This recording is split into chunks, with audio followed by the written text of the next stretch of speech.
Welcome back to our minute-to-minute analysis of Matrix Revolutions.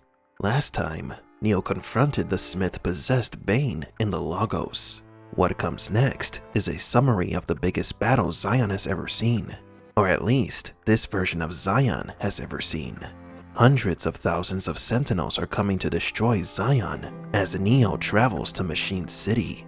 Welcome to Matrix Explained.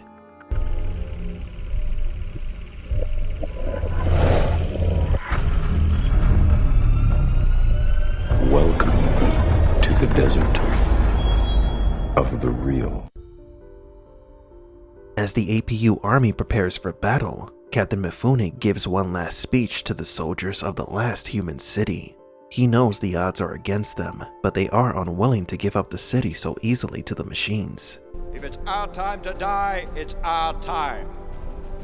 All I ask is, if we have to give these bastards our lives, we give him hell before we do! His words echo Dylan Thomas's poem, which reads, "Do not go gently into the good night."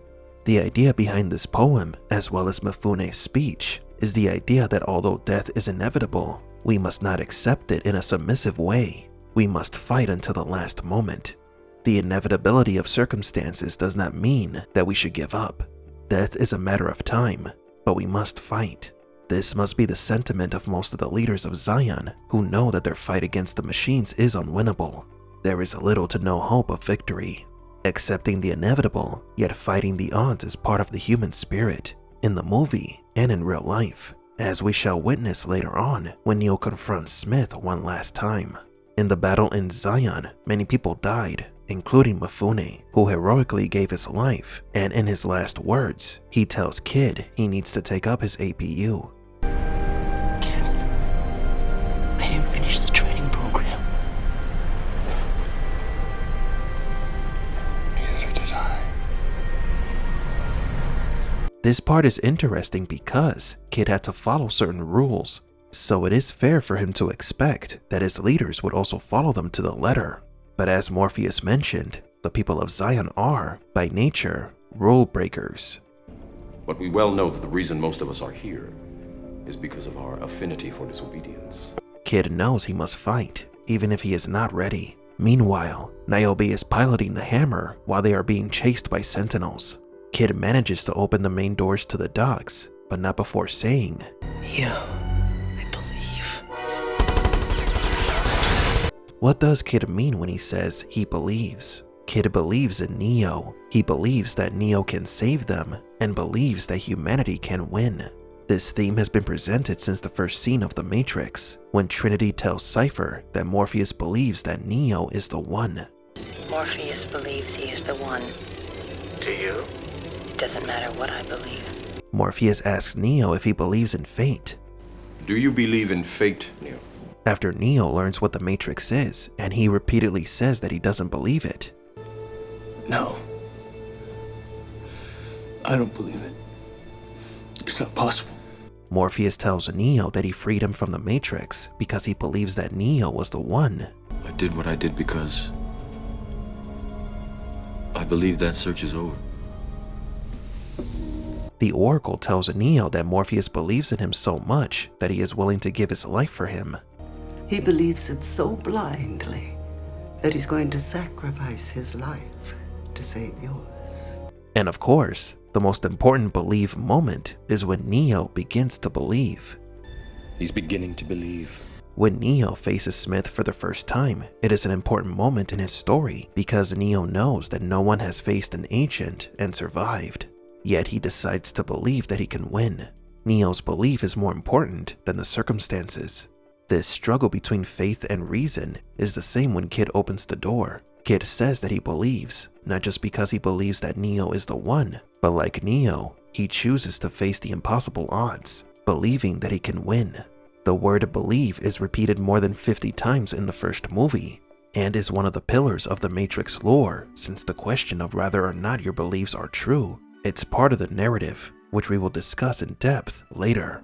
Niobe manages to reach Zion and activate the ship's EMP, destroying all the Sentinels at the docks. The surviving members of the Zion army celebrate, but the dock was destroyed and the giant door is wide open. The danger has not passed.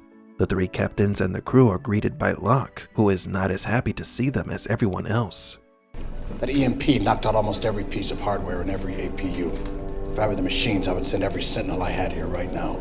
Save the dock captain, and just handed it to him on a silver platter. Jason Locke is Zion's most important strategist, and he is right. As we explained in a previous video, the use of an EMP in Zion is a serious mistake, since Zion is machine-based in its entirety. Although it was the last resort for stopping the Sentinels, this put the city's life support systems at risk, not to mention rendering any remaining defense systems at the docks useless now. For Locke, this misguided act of heroism accelerated their doom. While Locke tells the captains that they just made a serious mistake, the captains do not argue with him. He looks at them with disappointment and frustration. But perhaps it was the only one left to buy Neo some time. Next time, Morpheus explains to the Zion leaders what happened to Neo, a conversation that touches on topics such as belief, predestination, and the future of Zion. But do you agree? Was it a good idea to activate the EMP inside Zion? Why is the concept of believing so important in the Matrix universe? As a parent, if you had the choice, you would be with your children all day, every day. But many times you don't have that choice, and your day-to-day responsibilities obligate you to leave them in the hands of someone else.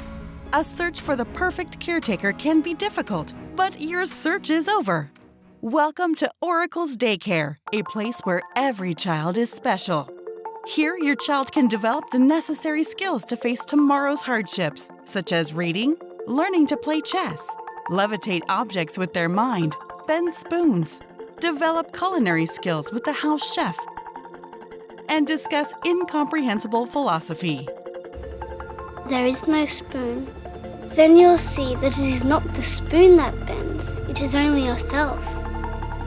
You have already made the choice to bring your child to this wonderful daycare. It's up to you to understand why. Oracle's Daycare, where every child has potential.